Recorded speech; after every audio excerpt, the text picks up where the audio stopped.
Oh, hey everybody, Darksoul6875 here, and welcome back to Thoughts of a Dark Soul. No, this series isn't dead, and neither am I. I just had to do a lot of work for way too long.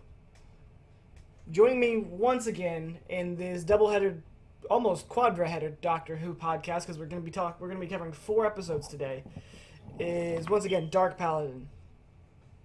God, dead. You've been uploading still. The only people that would probably think he was dead was me. Well, What the last podcast we had that I talked about Drake killing myself? I don't remember. It was a movie one. Oh, God, yeah, they probably thought I did. He might have.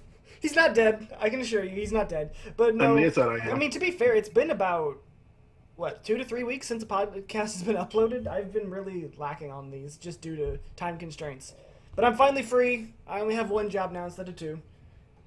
So now we'll get back to these. Although now, unfortunately, Doctor Who has ended, so I actually have to come up with better ideas than just writing off this show. Shit. Shit. Oh, you can't be any worse than Frank.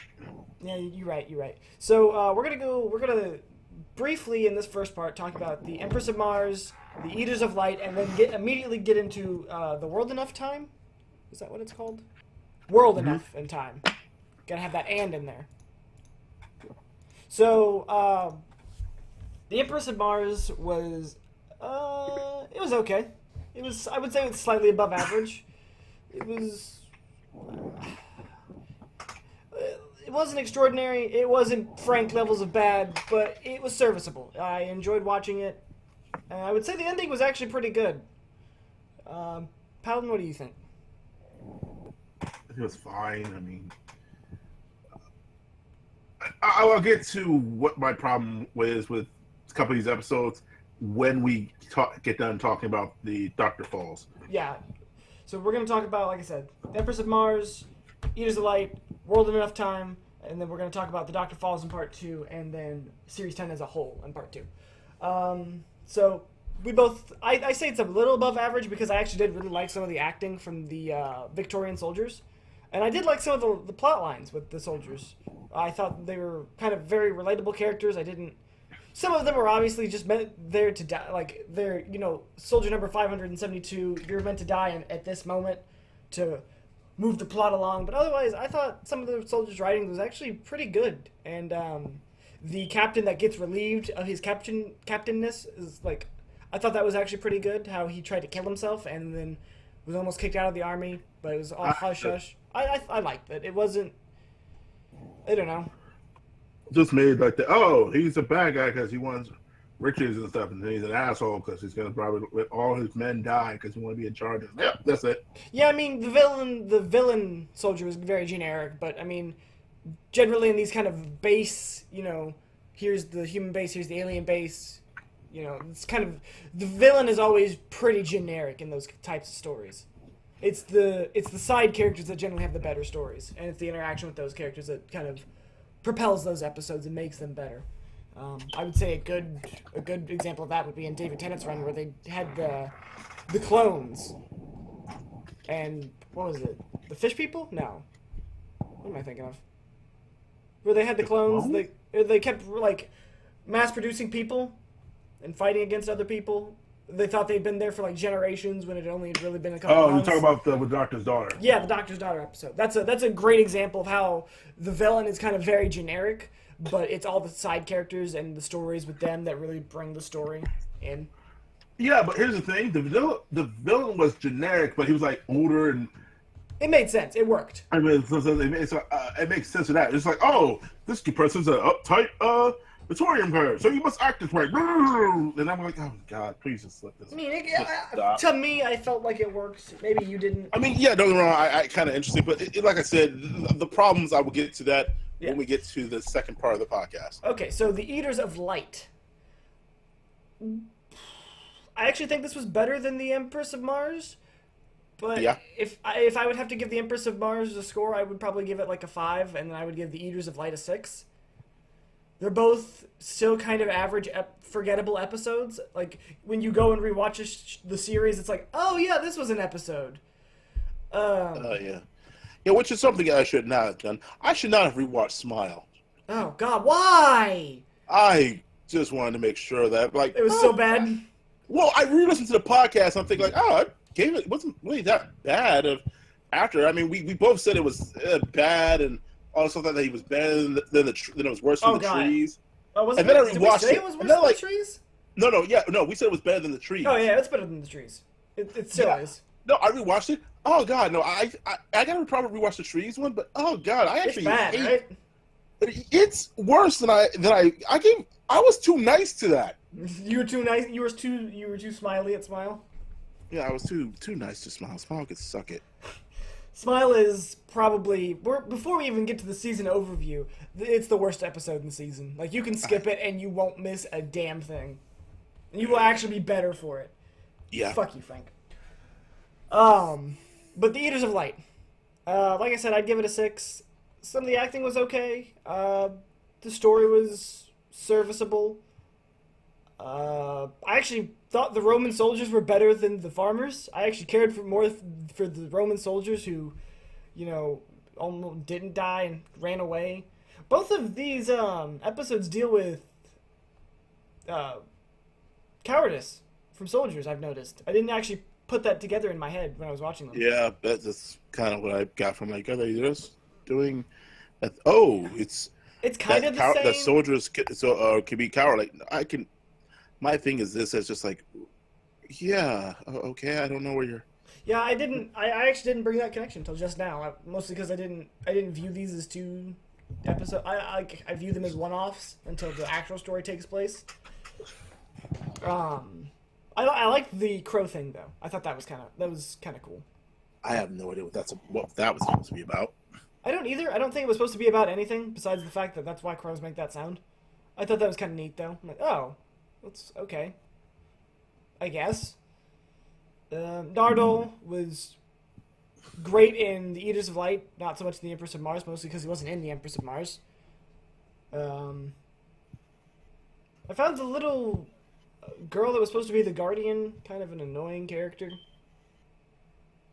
I'm just like, I know exactly where this is going. Can we just hurry up and fucking get there? But no, I would say it was better than the Empress of Mars, but it was still kind of meh. What are your thoughts?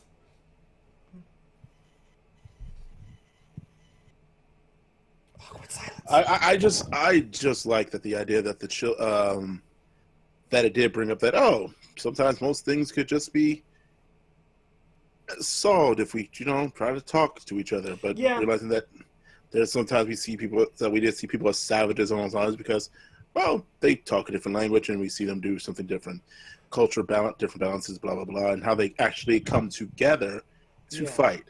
And actually realizing that both sides have done wrong. Yeah, that was a good message. I did appreciate the message of the episode, and I also did like the little gag with, wait, you're speaking Latin? Because we hadn't actually talked about the TARDIS translation yet this whole season for somehow. Yeah. We almost got to the finale without talking about that. Yeah, there's only one thing I'm trying to figure out. What's with the crows? That's one thing I'm trying to figure out. Yeah, I don't get it either. Why was the crows saying master and doctor? They didn't say master, they said monster. I thought it was saying master. No, it was saying monster because they saw the Eater of Light as a monster. Why were the crows talking? Just let it go. Should I start singing Frozen? I will fucking murder you. I know where you work. I will fucking murder. Oh shit! What the hell was that? That was my notification sound. Give me a second. I thought I muted my phone. Okay. But now we go on to World in Enough Time. So, this is part 1 of the season 10 finale, and oh my god, it is amazing. It is exactly everything the first part to a finale should be, I think. At least in my opinion. It had good pacing, good suspense, a good little twist, albeit I saw it coming, as soon as the twist was introduced. And because there was a problem with that with BBC. Yeah, this is marketing. But the acting was great. The story is great. I don't honestly think I have a problem. If I had to give this episode a rating right off the bat, I would give this episode a 9 out of 10 right off the bat. I think it was great. Like, and I can't say that I've said that about too many episodes this season.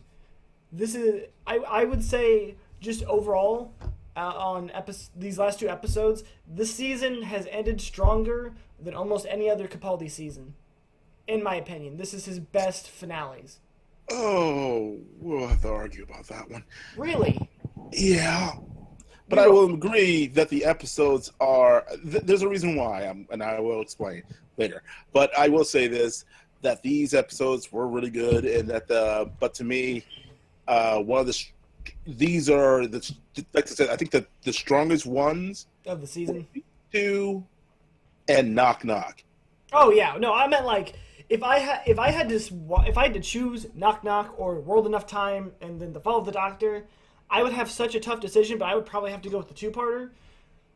Mostly just because of all the character interaction. Is so good. So good. In my opinion. That's just me. Yeah, well, I'll be arguing your opinion very soon. Okay. So we start the episode off. The TARDIS arrives on this huge ship. Like, we're talking, I think they said 400 miles. Let's stop it first. It's not? No, remember the doctor, the TARDIS is in a snow area and the doctor comes out. Oh, right. He looks like he's supposed to regenerate. Yeah, well, no, he is. We see the regeneration energy seeping out of him. And he just goes, no. Does he say the... no! I was about to say, I couldn't remember if he had any other lines besides just yelling no and then, like, punching the ground as you see regeneration energy come out from his fists and his face, like we have seen with every other Doctor. But then we cut to the ship. My bad. I got ahead of myself. Oh, we'll just have to admit that it's not as cringy as Darth Vader. No! No, but it did feel a bit It's weird. not cringy at all. It's actually very powerful. It's powerful. I felt like Capaldi's voice. I felt like it could have been a bit stronger. I like it. No, I don't get me wrong. Still powerful. Do you get what I'm saying, though? No. No? But I will explain why later on to why I will say that. Okay. So now we're on the 400-mile wide, long spaceship. Long? Yeah. Dimensions in time and space. The TARDIS appears in this ship's bridge, if I remember correctly, and Missy pops out with Nardole and Bill and Toll, and they all have these little earpieces. They're like, which ooh! I just thought of a connection, but we'll talk about this later. Okay. You probably already know what I'm talking about. I wonder if that was like a little off-color nod to something, or if that was just how they wanted to proceed with the episode. You know what I'm talking about? No. Keep going. Okay, so Missy, Nardole, and Bill are here, and they're trying to figure out what's wrong with the spaceship. Let me bring up my info. I've got it here on a separate screen, but I also have my OBS open as well. Let's see.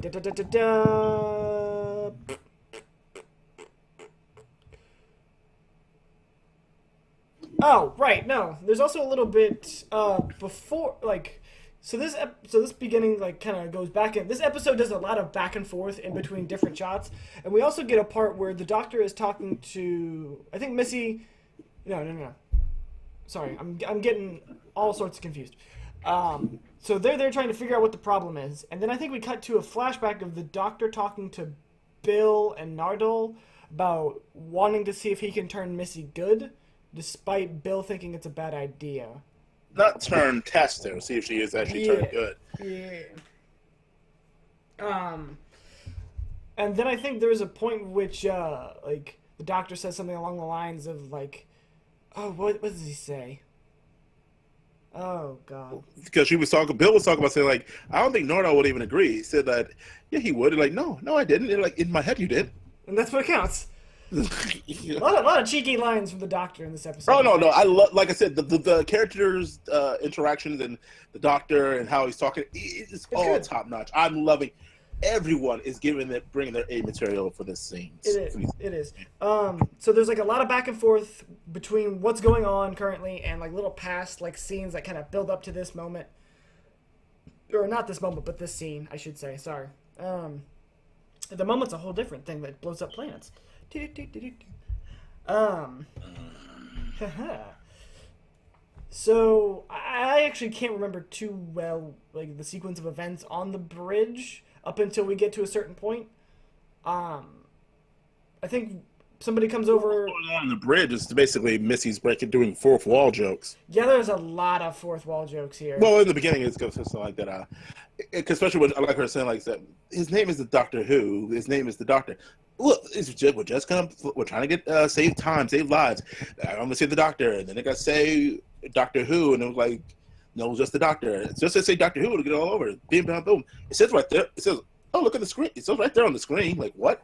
And it's all start going into the plot. So I'm like, oh, yeah, okay. there's a lot of. It wasn't too like, oh, okay. I kind of laugh and I'm not cringing. Good job there, Moffat. Yeah, there's, and I think this also goes back to the whole online debate about what do you call him? Do you call him the Doctor or do you call him Doctor Who? Because in the original show, in the credits, he was credited as Doctor Who. Yeah. So and since the show's been rebooted, everybody calls him the Doctor. And so there's this big online internet argument. It's like, what the fuck do you actually address him as? So this is kind of a joke, kind of like poking fun at that, because his name is Doctor Who. Yeah, but they never actually called him. He actually never said that in his entire time. He never called himself Doctor Who. No, Doctor. but like this is just a poke. Yeah, I know. I know, but he was credited as Doctor Who. Yeah. So I think this blue guy, which oddly enough, this is the second blue person we've seen in the series, and I don't know if that's because they ran out of people like colors or aliens to use. I'm thinking like, not really. I can't see why that's any big thing. I mean, yeah, I don't know. I don't know if this was. I mean, we used to because I think because we don't have they didn't really use a lot of blue aliens or signs not for some time. I mean, for one, we used those Rhyhorn aliens before so many times and everything else. So yeah, no, I just didn't know if this was like. If they did this on purpose, if this is supposed to be a race we're supposed to be seeing more of, or I don't know. They just felt like reusing blue because fuck it. I put way too much thought into things like this. Well, maybe it's because to show off, like, maybe just to show it as maybe a more popular race. Maybe I don't know. Well, I'm putting way too much thought into this. So essentially, he comes on the screen. We don't know he's blue because it's like there's a blue tint on the monitor. I think, or is it black and white? No, it's black. It's like black and white. Sorry, I knew it was one of the two things. So we don't actually see his skin color. Missy says he looks attractive. She flirts with him. It's really weird. It's just how Michelle Gomez plays Missy. You know, it's her doing her top-notch Missy. Can't go wrong with it. Still a bit off to me. I don't know. I never really like. I like it. Don't get me wrong. I like Missy, but there's just something I never really got with her character, so I don't know. Like I like her as a master, but Missy as a character is kind of weird to me. I always preferred like the master to Missy. Missy seems way too random to me as a master. You know what I mean? Maybe because I've watched the older masters, it doesn't really bother me too much. I haven't seen too many old master stories, so John Sims was kind of random and stuff like that. I mean, he was. He was dancing a lot like, bring on that drums, bring on that drums. Yeah, but that wasn't his whole shtick, though. That was only one scene out of where you could see he was still this cold, calculating person, like this cold, calculating guy that's always got a plan and a backup and a continue. Like he's always got something. Yeah, he cold, calculated, but to me, he seemed like he was more of a jokester than the other masters were. I don't know. Maybe I'm just misremembering then. I could. I mean, he was dancing around and making jokes, and I don't know. Maybe I just remember his interactions with Tennant's doctor being much more serious, in comparison to Missy and Capaldi, where it's very. I don't know. It's not the same to me. Like I said, I could be misremembering or just having some rose-tinted goggles. It's completely possible. But that's just my opinion. I'm not saying she's bad or anything. I'm not saying that. She does a great job. But we were getting way off topic, just like normal. Welcome back, everybody. So he comes into the room with a gun, just already drawn, ready to shoot. He's like, which one? And starts asking me, like, which one of you is human? I'm pretty sure that's how it goes, right? right? He comes in the room. Which one is human? And then I think also why saying that what Bill and Nardal's comic relief and exposition. Oh yeah, she calls Bill exposition and Nardal comic relief. Which technically that's what they are. Yeah. Once again, the show is just poking fun at itself. Sorry, I had to take a drink. The reason why she's asking which one is human because the elevator is coming up. Yeah, and I don't remember if we go to another flashback now or if it's here in just a second. Well, when the doctor comes back out, there's a flashback, and he's talking to her on the roof about how the master how Missy was his first man crush. And then she gives him a really fucking weird look. And then they talk about how, oh yeah, and then they make a gender stereotype joke, and I fucking love it. Yeah. It's like Time Lords have surpassed gender stereotypes. Something like something along like Time Lords. Yeah. It's like we've surpassed gender stereotypes while you humans are still nitpicking at it, and it's like, oh, but you'll call yourself Time Lords, and it's just like, yeah, yeah. And then Bill kind of in this flashback, Bill's just like, I still think this is a bad idea. I just, I hope I don't die. So like, she wanted the doctor to promise that. The doctor says that I can't ensure that you won't die, but he promised that whatever happens, if things go wrong, that he'll be there for. And this is around the time that's going back to that because and it happens right as the doctor comes out, tries to talk the guy to put down his gun because he does try to get in the way of the guy because he does figure out Bill is the human. The doctor does try to actually kind of get in between Bill and him to try to calm him down and stuff. The doctor's doing the doctor's thing. Well, like he normally does. He talks to them and gets the gun out and get everything else. And, like he expected to go like, oh, okay. The guy is going to put down the gun and everything's going to work out. He fucking shoots Bill. And we're thinking, okay, he must have missed because they went to the flashback and come back. Nope, gaping hole in her chest. Gaping hole where her heart was. It's like you see right through. It burned everything around there. I'm just like, oh, shit, they just killed the companion. Yep, Bill has no heart, just like me. Mario. You had an accent. I went with it. Yeah.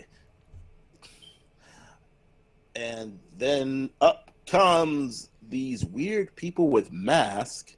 It's more like, I don't know why I thought of this, but like giant tube socks with like fucking oxygen masks on. Or oxygen, like they've got oxygen things in like these nose holes. And to me, I thought tube socks. They're still in patient gowns and they're carrying an IV stand. But the thing over their head just... using a machine to talk by typing on it. Or like pressing buttons. Kind of think Stephen Hawking. Yes. And it's really... But they can walk. It's fucking creepy. Like, this episode's got mystery, suspense, fucking drama, and it's fucking creepy. I love it. They said they will fix her. The doctor trusts them, but leaves a psychic message for her. So when she wakes up, she will hear it. Yeah, because she's not dead somehow. Well, she's still like slightly alive. I mean, she's dying. She's dying. She's in the process of shutting down. Her body is shutting down and dying. I guess they save her beforehand, and this leaves like you said, a psychic imprint on her subconscious. Yes. Which actually starts to fuck with her when she does wake up. Which I thought was actually really cool. I actually really like this idea that, if you can do that to somebody, which, obviously, somebody near death that might be resuscitated,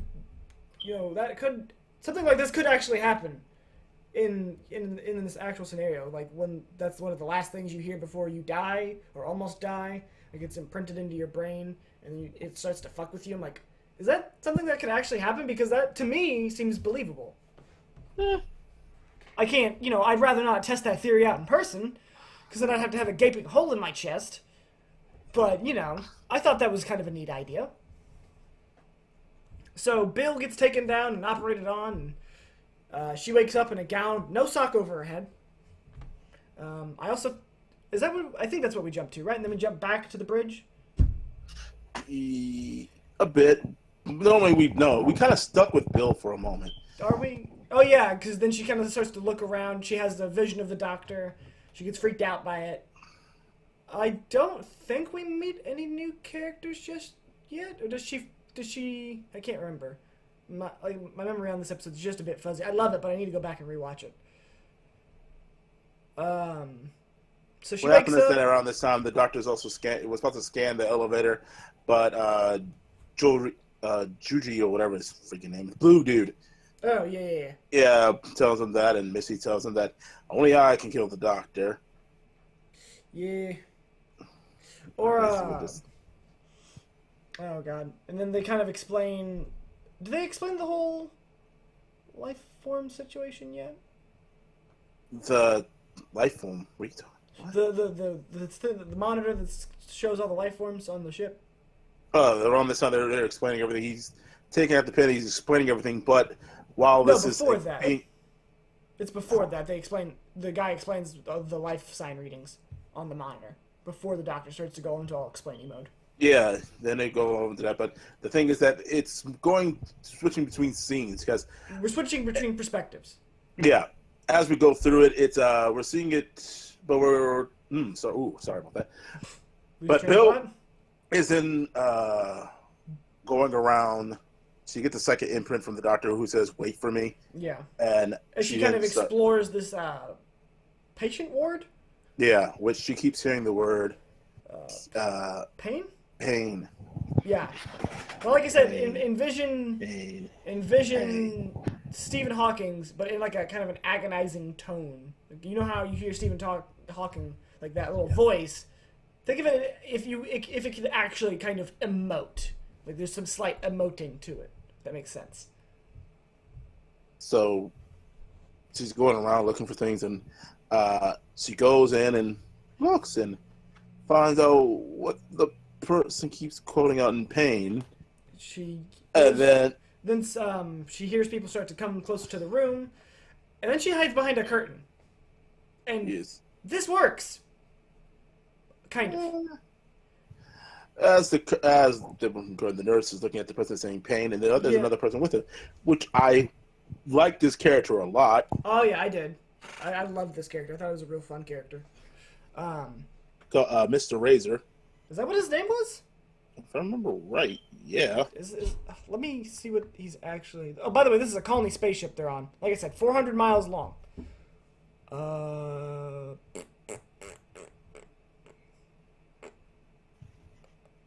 Bacon's... Was it called Mr. Razor? I'm trying to find it. I'm told for sure, because I thought it was Mr. Razor. We are nothing if but professional. Yeah, convincing Razor. Yeah, his name is Razor. I don't know if it explains anything else.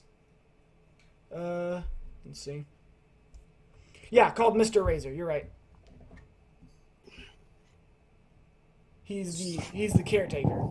Yeah, so he sees Bill and then tells her to go hide back in there and keep quiet. Yeah.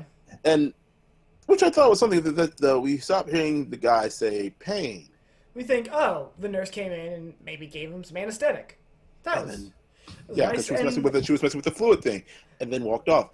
But then but you have to get like the guy who was doing it because it felt creepy because you could see whoever was playing the guy, the way he kept pressing that button, it looked like he was in agony, how he was slumped over, and like it was hard for him to press that button constantly. This is a room like wall to wall filled with all these guys with like said socks over the head. They got the oxygen tube like in their nose, and you know what it looks like. And they're in patient gowns. They're all sitting in wheelchairs, and they're not moving. They're not saying a sound except for this one that just keeps hitting the pain button. And it's so eerie. There's no ambient sound, no music. There's nothing. It's just a dimly lit room. The atmosphere is great in this scene. And then you just hear him. Then you find out all she did was mute him. Yeah, on the top of what looks to be an IV drip that had like LED IV drip. Instead of when she turns something on the top of it, you're like, oh, she increased the anesthetic. No, it's a mute button that you twist it's a mute knob. Yeah, or volume knob, not a mute knob. Yeah, it was so she didn't turn it back down while Bill's apologizing. So she did went to one across from him, or it, whatever. I don't know what that gender was. I don't really think that one was barely pressing the button. It was like, what was this one? Someone was like, and this one was saying, "Kill me." Except, cybernetic. So I can tell you, a chill went up my spine. Oh, when I yeah. heard that one. Like, because these patients, quote unquote, are just apparently in agonizing pain to the point where they want to be killed, but they're being silenced instead, which is absolutely fucking horrifying. I think Mr. Razor comes back in, right? Yeah. And then he comes back, remutes the one that says "kill me," and then I think he has Bill follow him, and they kind of start to get talking. And Mr. Razor and Bill have some fucking great back and forth, good dialogue and banter throughout this whole episode. It's just so good. You will love Mr. Razor. He's so great. He is. He's really just a fun character. And this is where we start to see why the elevators are such a big deal. Because the blue alien says you won't be able to go down there. But we don't get an explanation why. And then Mr. Razor explains why. Well, kind of. Mr. Razor and the doctor, kind of between perspectives, explain what the fuck's going on. I think. But also, you also notice there's two different things. When Bill looks at it, she notices there are two different clocks. One that represents the floor, the bottom floor where she's at, and the one that suits it all. The one thing that's weird is that the floor is registered at 365,000 days, 365. 365,030 days. Yeah, thank you. You're welcome. And the other one, where the doctor's at, 2 days. Yeah. So essentially, the thing is that I already figured out what it was when I saw the days. So I'm like, oh, I know exactly what it is because I study theoretical physics. You fucking nerd. Mm-hmm. The thing we forgot to mention about the ship, it is right next to a black hole. Yeah, what do they call it? The event horizon? Yeah, they're in full reverse of going to black. They're pulling away from black hole slowly. Very slowly. So essentially, hold on, let me make sure I'm reading this right. So, it's the closer you are to the black hole, the slower time is, correct? Yes, because what happened is that black holes have so much gravity, and because gravity can manipulate time, and because it is manipulating space as well, reality will move quicker can move slower towards you. That is why when someone said that if you were going into the black hole, to your perspective, it would be but to someone else who's outside of it, it will look like you were being taken apart little by little. Yeah. Because time is warped around so much that you are now moving so slowly, so fast or slow. It can manipulate that way. So what happened is because they're so close to the bottom of the black hole, they're moving faster. Wait, I thought it was the inverse. I thought because the bridge was so close to the... Wait, is the bridge close to the black hole, or is it the bottom of the ship that's close to the black hole? Oh, yeah, I think is the bottom of the ship? I thought the bridge was closer to the black hole. I don't know. The way they made it look like it was still like they were going up. So the perspective from the black hole was really fucking confusing. Let's leave it at that. So I'm just going to say I don't know. So we... Either way, time is manipulating the ship to the point where it's either moving too slow or it's moving too fast. The time is not consistent throughout the ship. Essentially, wherever Bill is, time is moving faster than wherever the doctor is, and that is on the bridge, and they're near the bottom of the ship. So they are technically living not two different timelines. It's still technically the same timeline. It's just the speed at which time progresses is vastly different. Yes. God, I love this show. So, and Mr. Razor has a TV of a camera feed of the bridge, and to them, they're seeing it move at what I assume is the speed of molasses if you slowed it down by 100 times. Because we never actually see how quickly it moves. We just get to see like little screenshots of it. So they're watching what happens on the bridge and how the doctor is explaining everything, and just but it is taking months. It's taking years. Well, yeah, but I mean, for the first bit, for the first couple of bits, it's like, oh, how many months have gone by and all that, and they're watching the doctor explain, like, oh, I love this bit. He's about to explain everything, and it's essentially Bill's breaking down what the doctor does. And also, I love how Razor's going on and saying, like, he's been doing this for a few months now. Yeah. I'm just loving Razor. Like I said, oh, please, let Razor be a continuous character. I would love for him to be back on Doctor Who again. Oh, right. Oh, so good. Let's see. And then I think eventually the Doctor, like, gets to a point where he explains everything, and then he flips the blue guy. And then I think he mentioned something about knowing... What was it? I forgot what it was called. He knew some form of... oh, God, karate. Not karate, but martial art. Fuck, what was it called?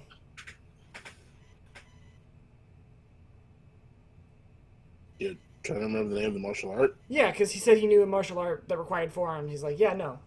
Maybe I've got 2 other arms hidden away. I'm just like, wait, what? And I thought it was kind of an... I also thought that him flipping him and doing a martial... It's Aikido. Yeah.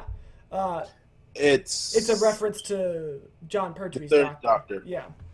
Because the Third Doctor used to use a lot of martial arts. Yeah. Which is... And I'm pretty sure that was the Doctor who was...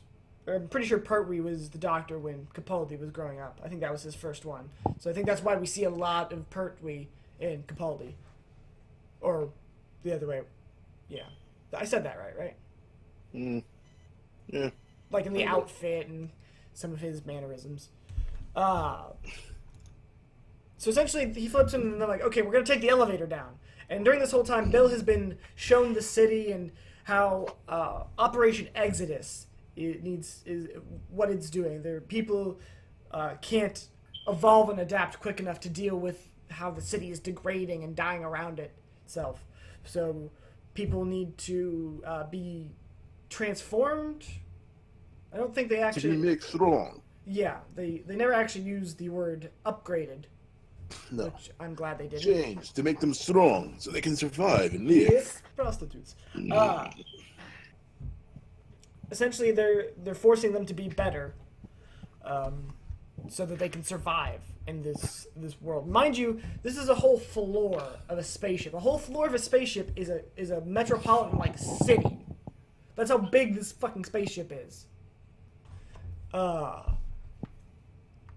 So essentially, years pass by the time the Doctor and the Master, well, Missy, sorry, I need to call her Missy. Dr. Missy and Nardole get down to a certain level on the elevator. I'm pretty sure they actually get to the level. But before this can happen, Bill asks Mr. Razor if she can get to the elevators to see if she can try to get to the Doctor. She's like, yeah, I've got a key. Don't worry about it. He puts on this little mask, which is pretty much just covers up his eyes. I'm pretty sure this is just a superhero joke. He's like, yeah, no one can tell what I am. Yeah. It's real. It's cute. It's cute. I love it. And then he takes her to where she thinks the elevators are, but really it's the conversion room where we've been seeing patients being dragged off into. And so he has taken her there on purpose and misled her to believe that he was going to take her to the elevators. He essentially just lied to her so she can become better and become stronger. So then we cut back to the Doctor, Missy, and Nardole finally getting down to that same level where Bill was, and Nardole and the Doctor run off to go. Well, first Nardole's just like, let me hack the computer. I can do this, and the Doctor's like, no, Missy can do it. He's like, but I'm good at it. He's like, no, she can do it better. There's something along those lines. Which also I have to mention this one thing because that made me freak out when I realized what that was. Wait, when they talk about saying like, oh, the headpiece, so they won't worry about the yeah. So they won't care about the pain during of the process. And I looked at it and I flipped like, oh my shit. Yeah, so the headpiece of. Well, should we say what it is? Because we can't really describe it without giving it away. Well, the thing is that it's the older Cyberman, but you won't know what it is until you see the name. Yeah. Essentially, yeah, it's part of a headpiece to an old Cyberman. That way she won't feel pain or emotion after the conversion process. So Bill and Arnold... No, it will inhibit, yeah. You block off emotions so she won't care about the pain. Gotcha. Like an emo. Yeah.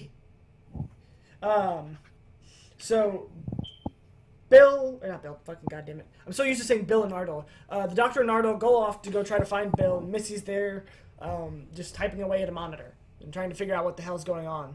It's about the computer's history. Yeah. I don't think... is this where we figure out where we're heading to? Where the ship was heading to? No, it's where it came from. Oh, it's where it came from. That's right.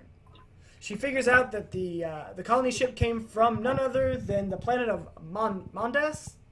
Yeah, buddy. Yeah, buddy. And Twin planet of Earth. Yep. And then Mr. Razor walks around from a different corner. Starts talking to Missy. Missy threatens him a couple times. And what was it? There's some really good lines here, but I don't think this website has it. Does it? Not really, no. Damn, because they had some really good dialogue between Mr. Razor. Like, do you like disguises? Oh yes, the "Do you like disguises" bit.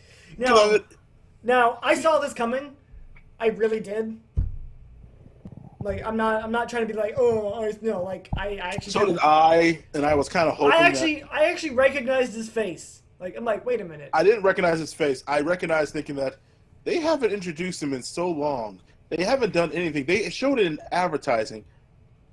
Where's it? And I was hoping it wasn't because I was liking Mr. Razor. Oh yeah, Mr. Razor was a great character. But it's like, do you like disguises? And I think he mentions they're very good for the former Prime Minister of Britain. And you see Mr. Razor rip off like this face mask, and we see that it's none other than John Sims' master.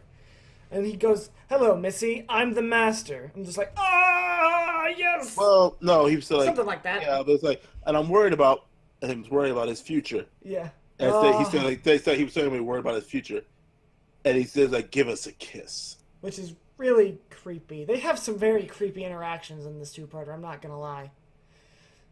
Okay, this was the creepy thing. No, we'll get to the other one. We'll get to the other one in part 2. No. I mean, the creepiest thing is when I figured out who Missy was before that, and I then saw the Missy French kiss the Doctor. Yeah, I meant just by themselves, just between the two of them. It gets real weird. So we get the reveal of the Master. Here's John Sims. He's been promoted for the whole thing, and now he's on the spaceship. So then we cut back to the Doctor and Nardole in the conversion room. They're looking around for Bill. You're hoping that maybe Bill just didn't get converted. Maybe she fought off. Maybe something happened, and then the Doctor finds an open door. And I think Nardole is working on a computer. He's talking to yeah, but what he's talking is that he says he asks like, I'm here to find a friend. I'm here to find my friend. I'm here to look for Bill. You have information. You're connected. Tell me. And then we get the big reveal that it's a Cyberman that he's talking to. A Mondasian. Oh, no. He realized it was a Cyberman. I mean, he was trying to say like, that's why he said like, you're connected to the mainframe. Just tell me what it is. Tell me where Bill is. And then is this where we get the really sad fucking line? When they all came in and no, before that, does the Cyberman start to say "I waited"?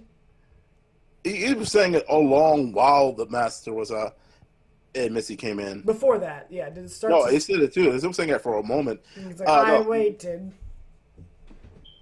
Yeah, mind you, it's been 10 years. From her perspective. Yeah, from Bill's perspective. So Bill. Eventually, we get to the point where I'm pretty sure one of the Masters, I think it's Missy, that comes in and says that's... Missy says that, because it says because it's the Mondasian Cyberman, which, if you know anything, the Mondasian, or where the planet we're coming from, Mondas, is actually supposed to be the home planet of the Cybermen and the birth of them. Yeah. So this is how it's supposed to be the origin of the Cybermen, even though it's been probably done like so many freaking times. I mean, yeah, it's been done in New Who as well. So we learn that the Cyberman that he's talking to is none other than Bill. And then so Missy's talking with him, and then John Sin's master comes in and actually drops a couple drops a couple lines about when he was on the show. What was it? Oh God! Like he drops a couple like titles of episodes in his dialogue, just kind of self-referentiating when he was in the show. I'm trying to think what they were. I don't think it. Does this website not have it? No. Oh, they profess they have made the genesis of the Cybermen. That's saying that it's the genesis of the Cybermen, not the because there was not the Operation Exodus. Yeah. Because Exodus was the thing when the Master was on there last time, if I remember correctly. Right?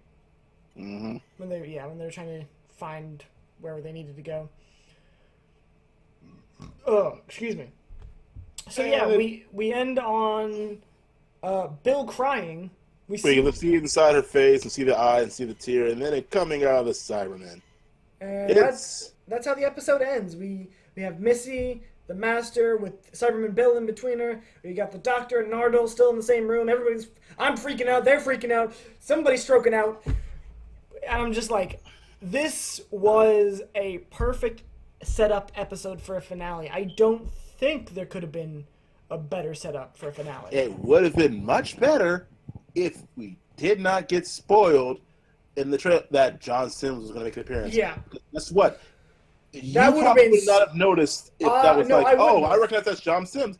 You would not have thought about that being the Master if they did not show that, he's coming back as the Master. And I think part of the reason they did it is because when they were shooting on location, they just couldn't hide him. So it would leak no matter what, which sucks this day and age because it does ruin quite a few surprises. But I think that's probably why they announced it, because they didn't want it to leak out. At least that's my guess. I don't actually know why they announced it. Maybe they didn't. I don't know either, but my thing is that they were showing it way before then, I think, and it was a little annoying, especially since the way they were building up for it. And yeah.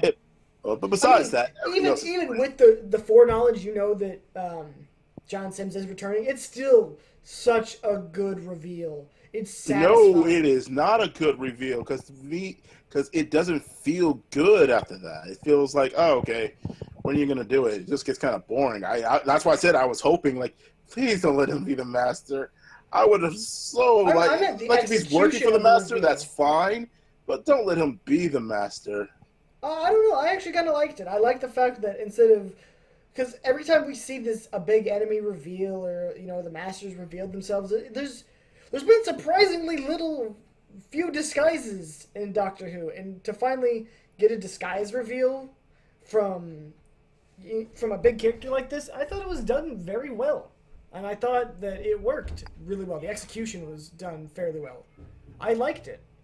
Like I said, if it wasn't for the thing, it probably would have had a bigger impact on me. But because I'm thinking oh god, you could have did the same thing when they revealed the Master for you can do it. For Doctor Who when he was Harold Saxon. Like you saw about the Harold Saxon thing and how they built it up. Yeah. Yeah, that was great. That was great, but I don't know. I assume the reason they did it because it would have been easy for it to get leaked, but I'm not 100% sure. But yeah, outside of the slight disappointment of knowing ahead of time, what did you think? I think the actors did a good job. Everything was on point, and I was looking forward to see how they were going to do it for the next episode. It made me very excited. Yeah. But like I said, there is something that happens in the next episode that does upset me. Yeah, and I think we actually just about hit the 50-minute mark on this first part. So we're going to go ahead and stop here. And we will pick up in part 2 with The Fall of the Doctor and our Season 10 opinions. Or Series 10, sorry. So stick with us. We'll be right back. All right, and we are back with part 2, The Doctor Falls, and the rest of Series 10. So, we left off with Bill the Cyberman. That's fun to say, actually. the Master, Missy, Doctor, and Nardole all in the conversion room. But now, this episode starts with a group of farmers. And on floor 0507. So, one of the things we notice right off the bat is there are scarecrows in this farm area. And it's the patients. Which I immediately, my first thought on seeing that was like, oh my god, is this a nod to the fucking, the scarecrow thing from the Family of Blood? Yeah. I don't know why, that's the first thing that came to my mind.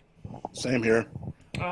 Actually, that wasn't actually a nod. The scarecrows weren't a nod to Russell T Davies, but the floor number was, fun fact. Because apparently, when Russell would write stories, whenever they needed a number, he would always jump to the number 57.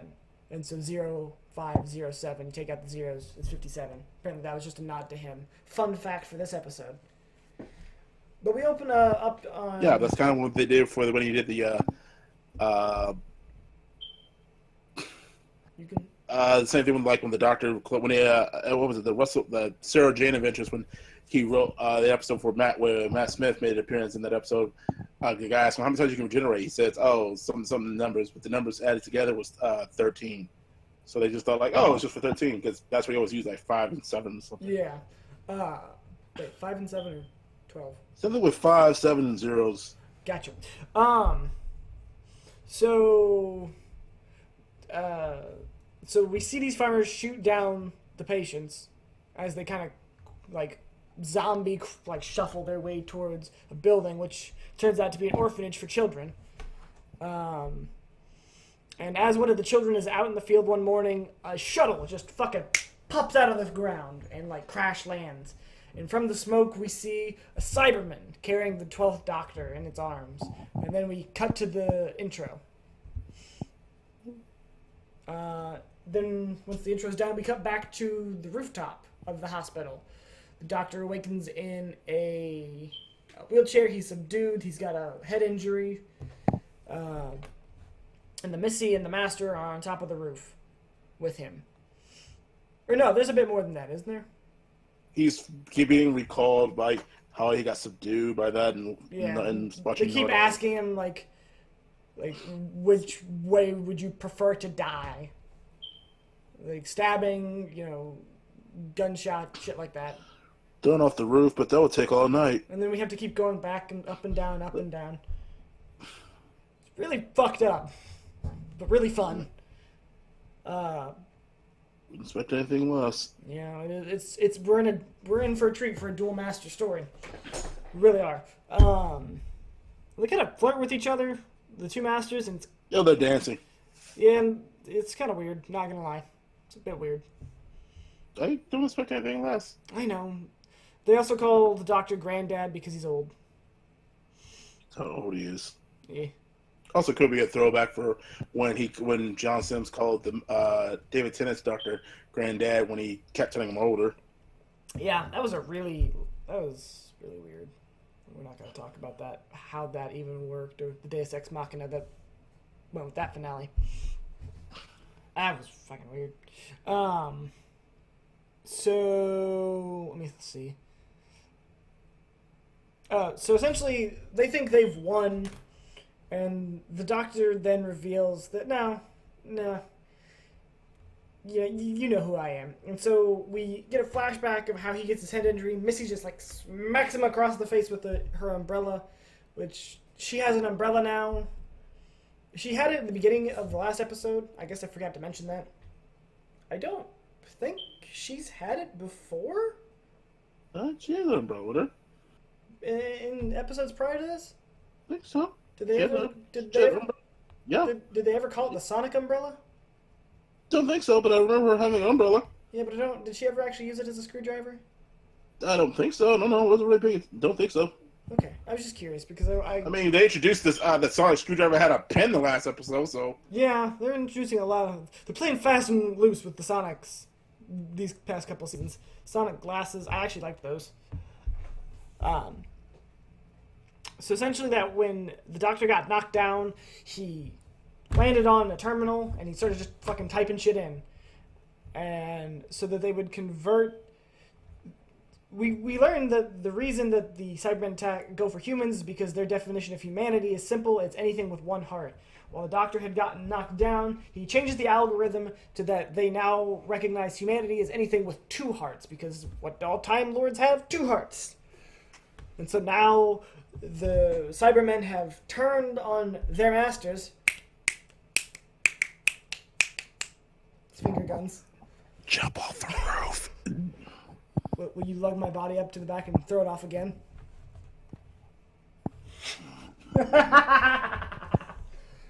Alright, I'm done with that. So now that they realize that the entire city of Cybermen is coming after them, and there's also a little speech where he talks about stuff like this is inevitable, and makes a Donald Trump joke at some point.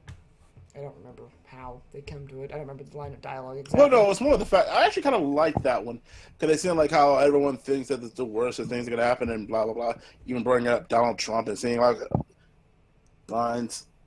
It did seem like it was like, it was like, oh, Donald Trump's a douche. Da, da, da, da, da, da, da. Yeah. Well, they're just saying it's something that's inevitable. Like the Cybermen, wherever you find humans, the Cybermen will always eventually come to be. I'm like, okay, I actually kind of like that idea. It makes sense. Especially when we look at ourselves, especially if we look at ourselves as a culture, we're so obsessed with technology that something along the lines of a Cyberman might not be that far-fetched, in my opinion, is something that we might do. We upgrade ourselves. We become better, quote-unquote. I mean, we might not exactly go from, humans to Cybermen, but, there could be a process in which this does eventually happen. I like that idea. It's something along the lines that humans will inevitably always float to this idea. I'm like, okay, that's actually interesting. And then there's a Donald Trump joke in there. I'm like, okay, I guess I can see that too. Nah. So now they're trying to figure out what the hell they need to do, because the whole city of Cybermen are just now converging on the top of the rooftop hospital. The rooftop hospital. Hospital rooftop. Words are hard. The Master uses his laser screwdriver to destroy a couple Cybermen. The Doctor says that there's only one way that there's ever been able to stop this many Cybermen, and that's him. And then once Missy realizes this and realizes that her old self, the Master, is just going to try to destroy them all, she's like, and I think the Doctor said something along the lines of knock yourself out. And so she turns to the Master and just bops him upside the fucking head with an umbrella, and she's like, my pleasure. I'm just like, puns. Wordplay and puns are funny here. And then he says something along the lines like, were you on my side this whole time? And she's like, yeah, of course I was. And you really don't know if she is or not. You really don't. This kind of line of dialogue I will bring up later, because at first you really don't know, is she on his side? Because this whole part of the season is the Master becoming good? But we'll talk more about that later. I think the Doctor uses his sonic screwdriver to get a hold of Nardole, now that the Doctor is free, and Nardole reveals that he got the shuttle pod, which we saw in the beginning of this episode. And so he kind of throws out a ladder, and they start to, I think the Master gets up, and he starts to go on the ladder, and then Missy starts to go on the ladder, and then, I forgot what the Doctor was doing. Doctor was fighting off, and then he got shot by some Cybermen. Yeah, one of the Cybermen shoots him in the back. And then we see that Cyberman... No, the Cyberman doesn't shoot him. It grabs him from behind and kind of electrocutes him. Oh, no, yeah, shocks him. And then Cyberman shoots that Cyberman dead. He destroys it. And then grabs hold of the ladder with the Doctor. Now, the John Sims Master comes... I really like this bit. Walks into the cockpit with Nardole. Is just like, he says something. What does he say? The Doctor's dead. He also told me to tell you that he hates you. And so Missy comes in, says the exact same thing, and he just kind of looks behind. He's like, "Yeah, I heard you the first time." I'm just like, "Oh, can there please be more of this? This is good. I like this." Because like I said, the writing and everything else, like I said, the actors and how they go on is great. Like, well, that's not the problem. I know. We'll get to the problems of the episode later. Jeez. And so they try to take off. The master tries to make them take off, but he can't. They're stuck. Then you realize Bill's the Cyberman is holding onto the ladder and keeping it in place. And so Bill gets into the shuttle with the doctor. And then we cut back to the flash forward with the little girl, and we see Johnson's master, Missy, and Ardo all also coming out of the smoke. Let's see. They're on a solar farm because of the holographic sky that they notice above. Yeah, and then I think we jumped to 2 weeks later, right? Right? I think, it's been about 2 weeks. So they jumped to 2 weeks later, and I think we jumped to Bill in the barn, right? Give you. What? Is that a yes? Bill awakes in the barn, Yeah. And she's unsure what's happened to her. So we see Bill, the last time we saw Bill was carrying the doctor as a Cyberman. Now we see Bill as a human in the barn.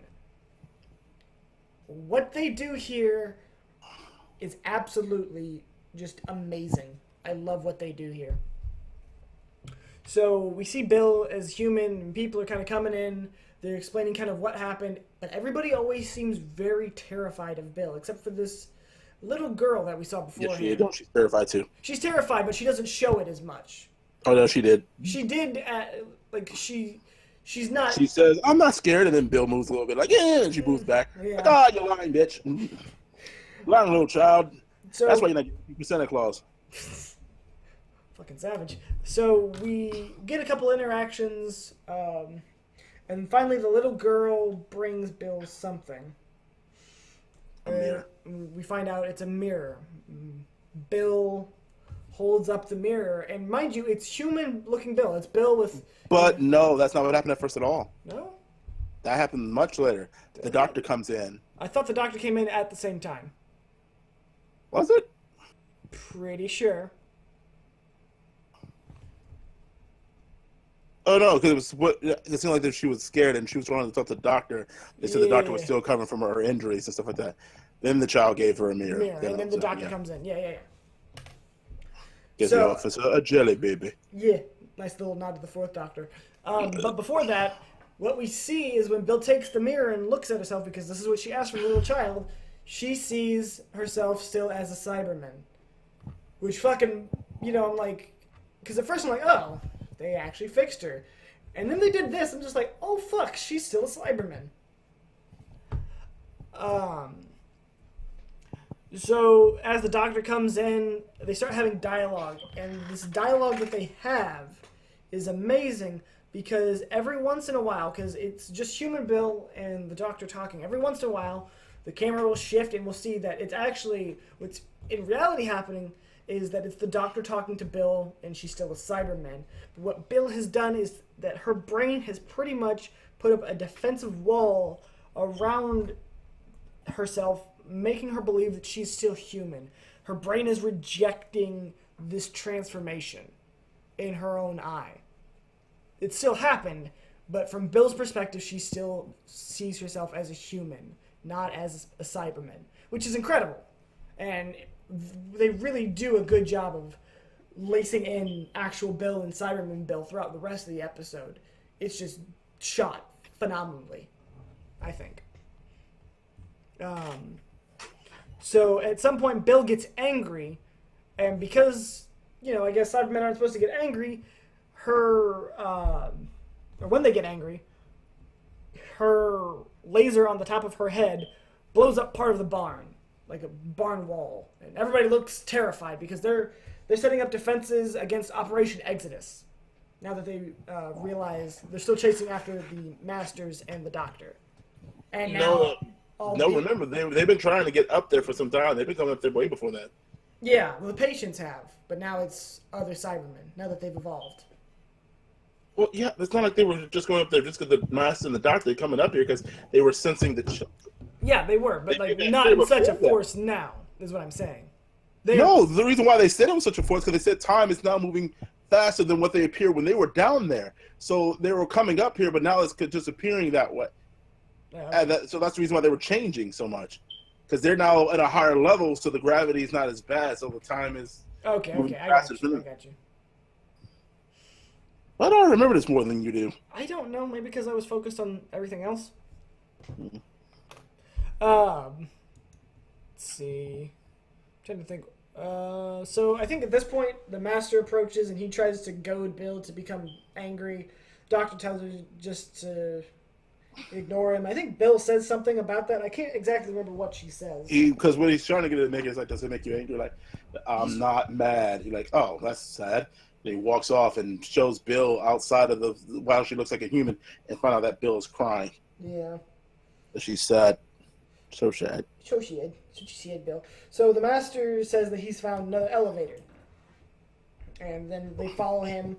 And as they're walking after the master, the doctor kind of stumbles a bit and he puts his hand on his bandaged hand on a tree, and we see more regeneration energy. And we see that he's fighting off regenerating this whole time. And he grabs a fucking long ass stick and using it as a walking stick.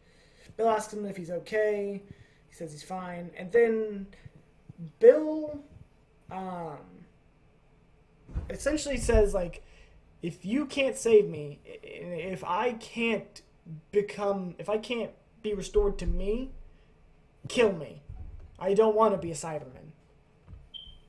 And she's crying, and the doctor notices this and wipes off a tear. He's like, and he says, he remarks that this is a tear from a Cyberman, you know, where there's a tear, there's hope, which is a nice line.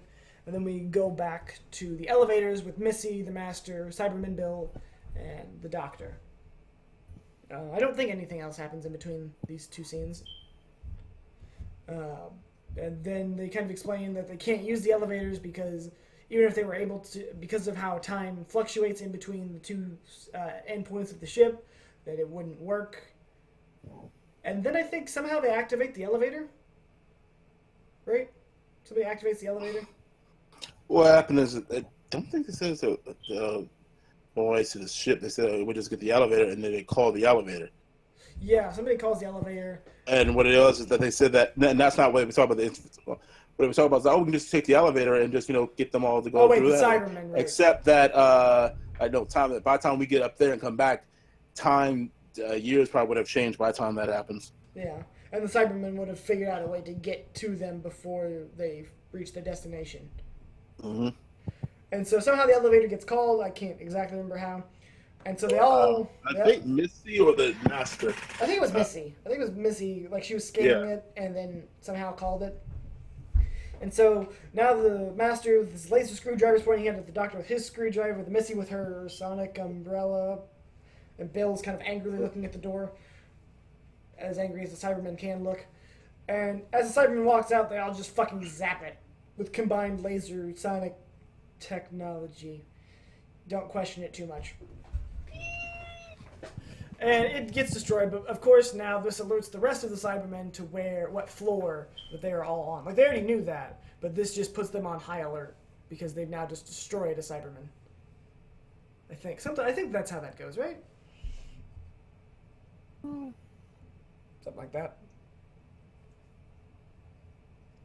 What happens is that she used her sign to call it because she wanted to get there, but she said because the elevator was at the bottom floor, it was going to bring up Cybermen.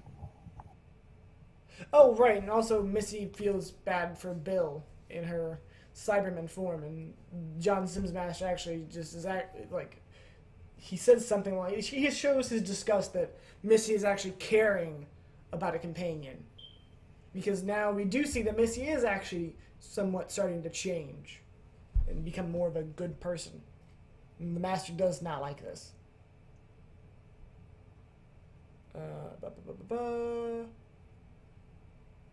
Trying to see where we go next.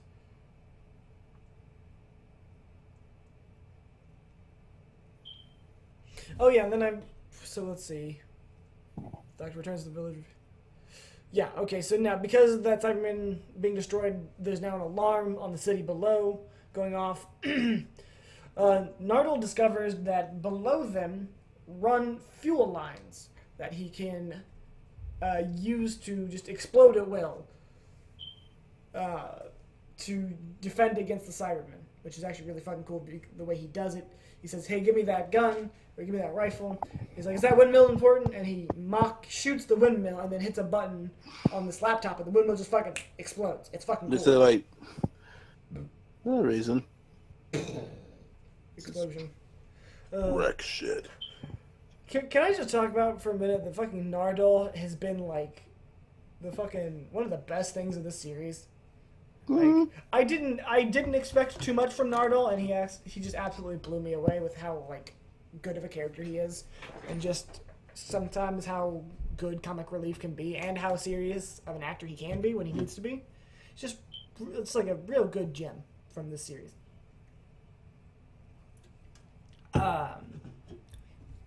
So they prepare for the Cybermen to come.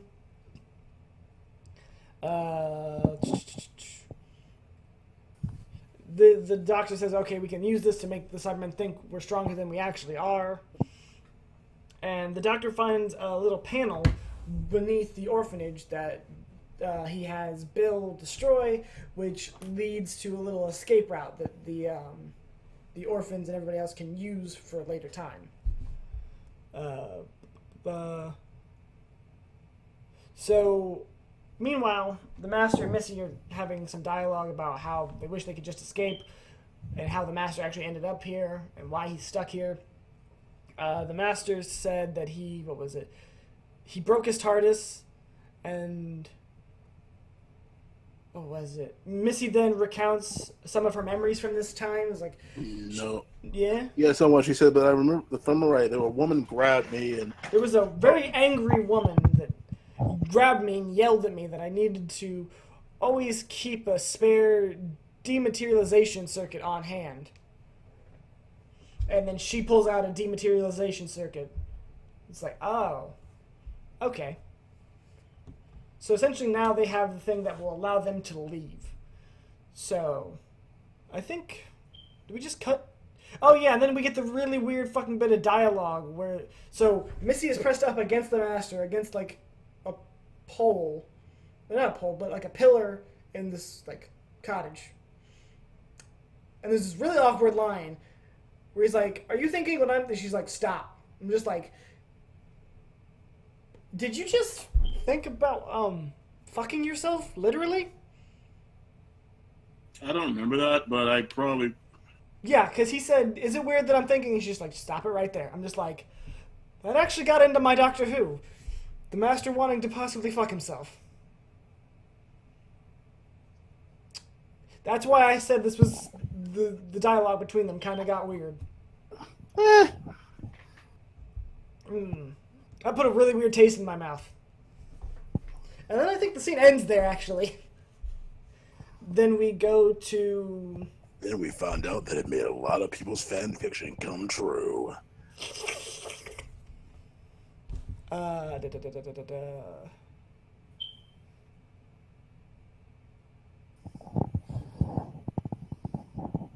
Oh yeah, the Nardole and this woman that is having that runs the orphanage kind of try to have this intimate moment, but Nardole... Well, she's trying to flirt with him while Nardole's busy. Yeah.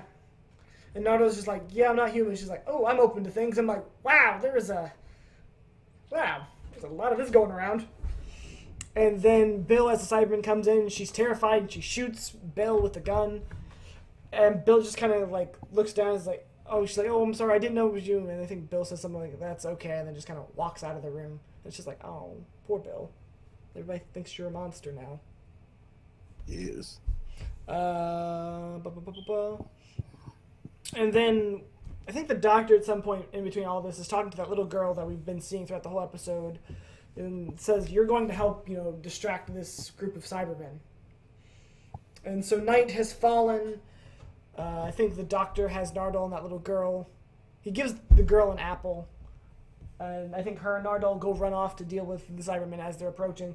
And then the Doctor sees the two Masters just kind of sitting on part of a broken cobble fence. And I think he goes to talk to them, to ask them to stand there with him to help defend these people. And then we get a really fucking good speech. Well, what happened is that they say that they're gonna leave. Yeah, but what happened is that the Cybermen retreat because they thinking, oh, okay, well they're. I thought they weren't in full retreat just yet. Are they? As far as I know, yeah. Because what happened is they retreat to the house. I understand the Cybermen will likely return to outright destroy them next time because they're not just coming here just to try to get the children. Yeah. So now they're just going to be like, oh, we're here just to wipe them all out. Yeah, but they haven't gotten there yet. Yeah, they have. No, they start to arrive, and then the doctor starts to talk to the two masters. No, they retreat, and they said that because that's what happened. They retreat back to the house, and the Cybermen would say like they will be come back in more forces. They said, and that's what happened. Then the masters thing happened. Okay. I'm just getting some stuff mixed around in my head. That's all. Yeah, I try to recount this mostly from memory. From your brain. This is why we give you the. This is why I give you the. Yeah, that's why I look at that to try to correct myself. Your brain sucks. Fuck you. My brain does stuff good. Whatever. So essentially, the doctor's now pleading with the masters to stand with him. The master's now pleading with the masters to stand with him? I corrected myself and I said the doctor. I didn't hear that part. Yeah, I said the doctor's now pleading with the masters to stand with him and fight to help protect these people. And we get easily one of Capaldi's best speeches of his tenure as the doctor until possibly the Christmas special. I cannot recount the speech off the top of my head, and I'm not going to try to. Even you think I do this because of something? No, it's like real nice, or because I'm trying to be. No, I do it because it's right. No, he says I do it because it's right, and it's just good. No, it's just kind. It's just good that and kind. Yeah. Something like those lines. John Sims' master you can see John Sims looking at it on the lines, but you can see it's hitting Missy. But you can see, John Sims' it's master going right over his head. He just doesn't give a fuck. No. Jim says, no, not go over here. I love his line. His exact words were like, okay, it said, doctor, look at this face. This is the face of someone who didn't hear any of that, what you just said. Didn't hear a word of what you just said. God, like he's just been like, yeah, fuck you. It's like, and walks off. And then I realized why I really liked that fucking John Sims master. He's still like, yeah, he's just evil to be an asshole. I'm just like, yeah, I miss this character. And so he asks Missy to stand with him. He quotes part of. No, he doesn't. I'm thinking of something else. And I think she says something along the lines of, I want to, but I can't. And then walks away following the master. And I can't remember, do we jump to the two masters next? Or do we jump back to or do we stay with the doctor? I think we stay for the doctor for a bit, and here and Bill is talking for a moment and for the stuff, and then it's going to the masters. No. Moved by the doctor's speech. No, it goes to the lift next. We go to the two masters at the lift. But Missy was somewhat moved by the doctor's speech, agreeing being the doctor's friends was something that she always wanted. However, after briefly grabbing each other's hands, she sides with her predecessor. At the lift, Missy tricks. Yeah, so we go back. We follow the two masters instead of coming back to the staying with the doctor. Hey, I'm just using the site you gave me. Yeah, okay, well, whatever. Either way, they start dancing. Well, the master turns on the lift, and he's just like, come on. Missy sits down her umbrella. He's like, come dance with me. He's like, are we really doing this? It's like, yeah. And so she grabs him and makes a little speech. It's just like about what it was like being him and how she missed it so much. How much she loved it and stuff like that. Yeah, and as they come away from their embrace, we notice that John Sims' hands go somewhere. I don't know if it goes to his back or if it goes to his front, but then we see blood.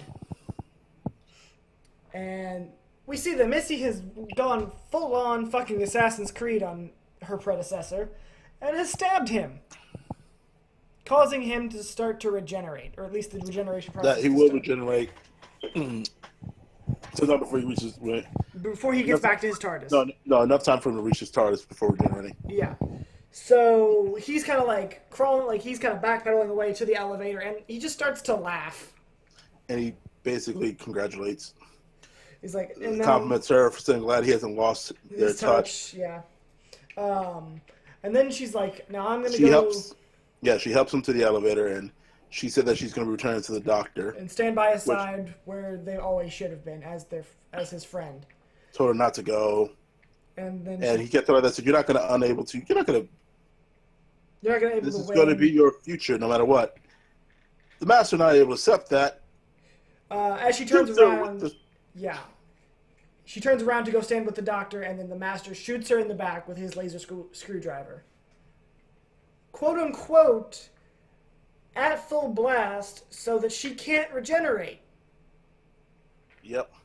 And so now, commenting that this is the perfect and like them shooting themselves in the back. They're both laughing at it. They're just laughing at the fact that they've killed each other. They've practically killed themselves, and they're like, yeah, no, this is how it should end, us killing each other.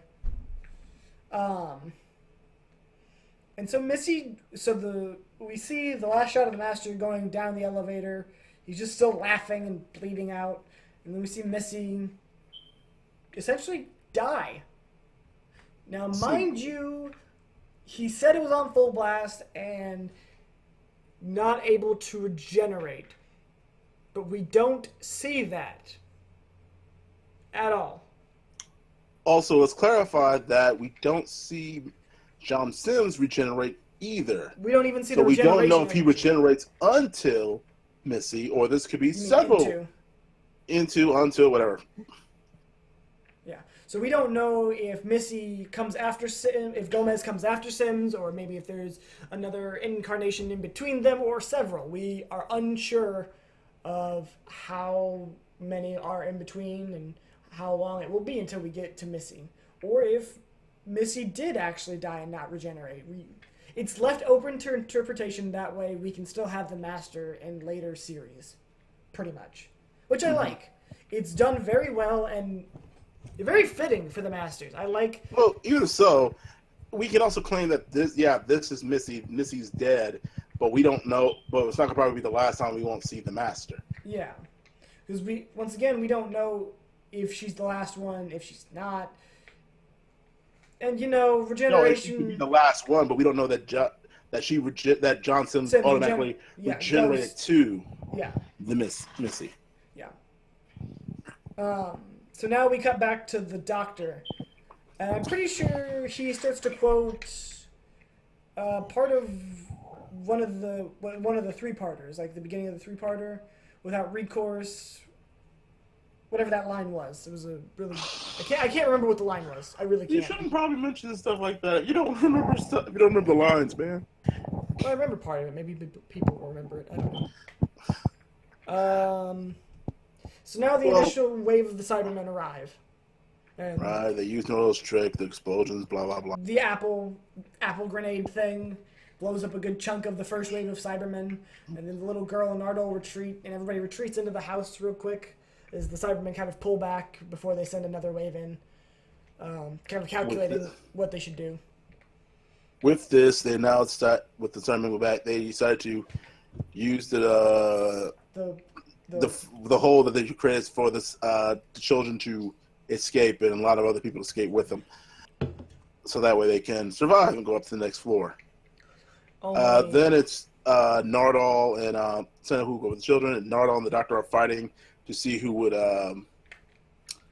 stay to kill themselves. Because it is revealed that the only way to destroy the whole floor is by manually detonating it. Yeah. All the fuel lines in that floor, I might add. Which the Doctor downloads the plans from, from Nardal's computer. Yeah. They all protest and everything like that. And...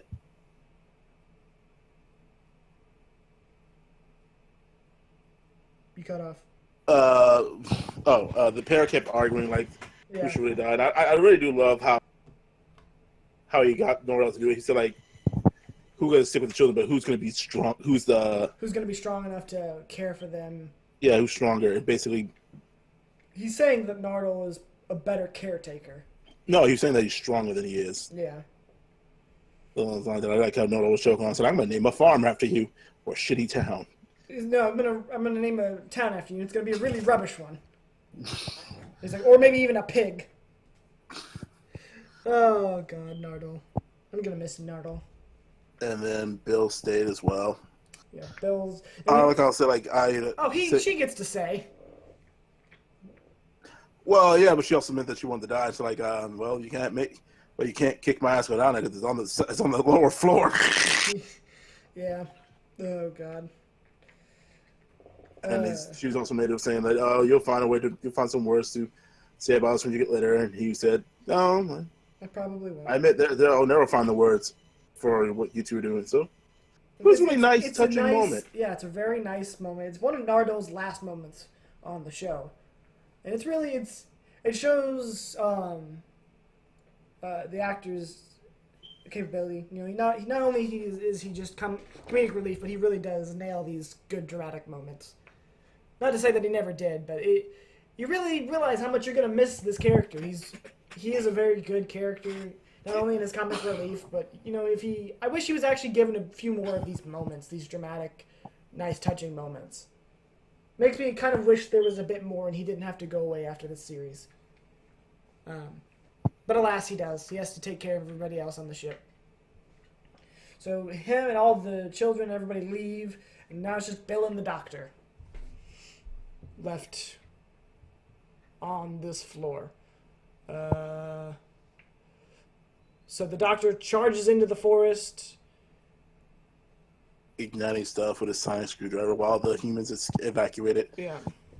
So he's. I do love that how Bill and the Doctor were saying their last goodbyes too. Yeah, it was really nice. Except it was kind of like, I understand some people's problem. I understand some people's problem with it because she was saying like, you know how only like women and people of my own age. Yeah, that's it. Right. Yeah. Well, some people took it as like, oh God, they're making like talk about her sexuality again. Blah blah blah blah. I took it the fact that like she was trying to say, yeah, I love you, but saying it in a clever way. Yeah, or it's like, this is who I am. This is who I want, like who I remember myself as. No, I hope not, because then that'd be more disgusting. I think I don't remember myself as being gay and only liking people my own age. Well, no, I think part of it is also it's just kind of her, like it's more of her going out against being a Cyberman. Maybe it's kind of. No, I mostly wanted to take it for the fact that they were saying their last goodbye. Yeah. Against saying the Cyberman thing would be kind of stupid at this point. It would be. To me, it seems more that she's trying to say that I love you, Doctor, without actually saying the word. Yeah, I get it. Because basically she's saying that how I only love women or I only like being around people my own age. Yeah. That she's saying that I love you, I like being around you, you've been great. That's what I was taking it as. If it's really that wrong, saying like, oh no, I'm just gay, I don't think it is. I don't think it is.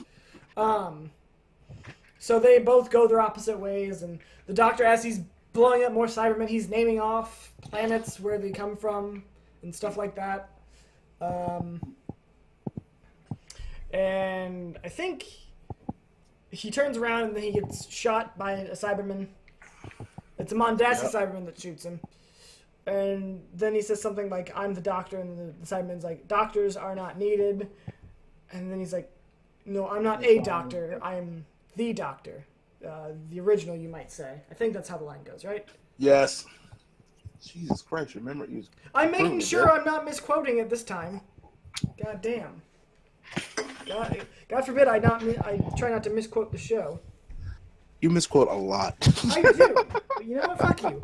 And then the Cyberman shoots him again, and he kind of falls down to the ground, and one last thing, he activates a screwdriver and then just detonates the whole fucking floor, wiping out all the Cybermen there and leaving him to pretty much just die on the ship.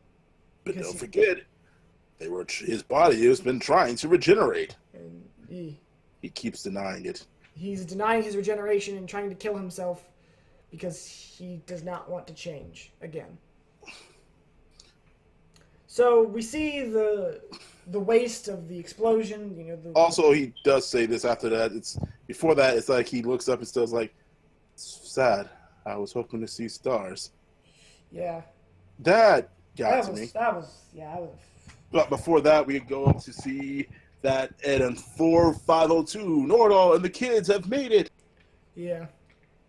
And he's waiting outside the lift to see, hoping that Doctor and Bill will return to them. But the children's like, no, come on, let's go inside. It's dinner time. And convince her, and they're like, hey, we think she likes you. Like, well, she's only human. Yeah. Which I'm hoping for Nardo to get some good-ass puss. He deserves it. He does. Which, to me, the best thing about this was seeing, it's like, oh, he said, like, if they do come up, don't worry, I'll handle it. Which, to me, is great, because if you've seen Nardo when he first meet him, he's this cowardly, weak person, and you actually see him grow and develop into this strong individual. But yeah, and it's great, and I love it. He does really get a good character arc. It's so good. Which I was expecting him to be this whiny, despicable thing throughout the season. Just be like an annoying, like, oh, haha, look at me, I'm being comedic relief. No, he did a really great job. They handled him very well. Yeah. I was expecting something, slightly annoying, but like, oh, no, this is actually really fucking good. Like I said, he was a little hidden gem. I wouldn't say hidden gem. He wasn't hidden, but like, he surpassed my expectations completely.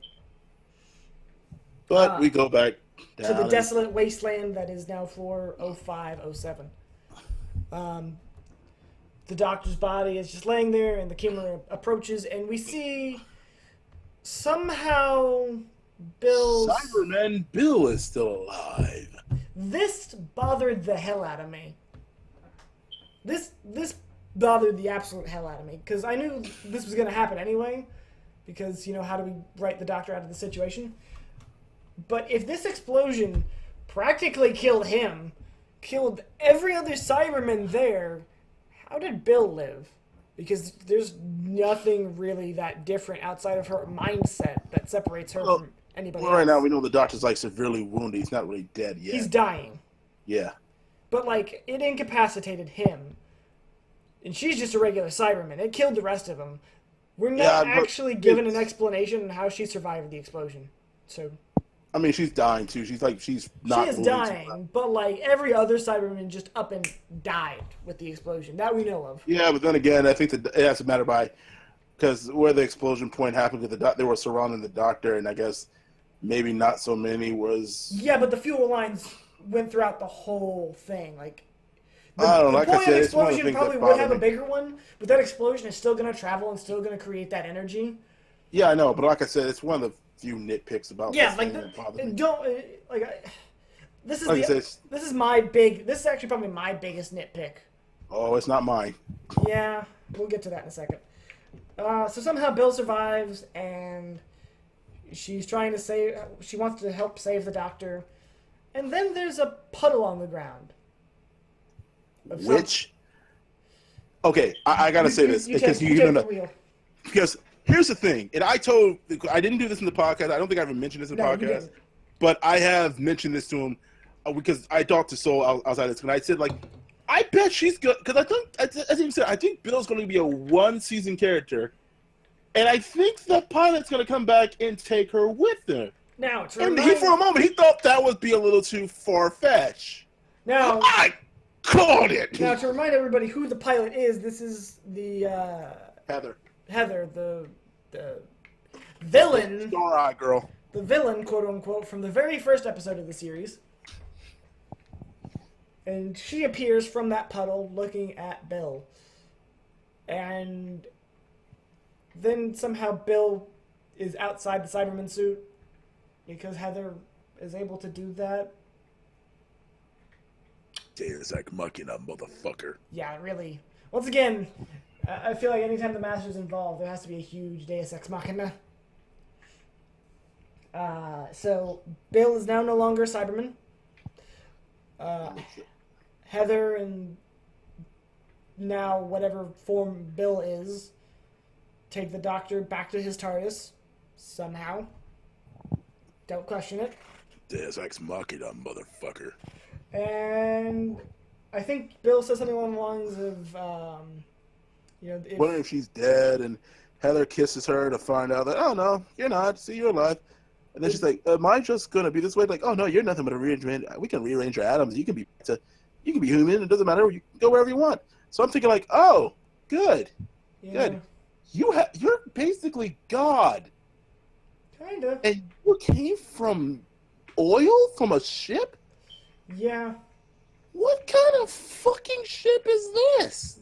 Better question, who the fuck built it and made the oil?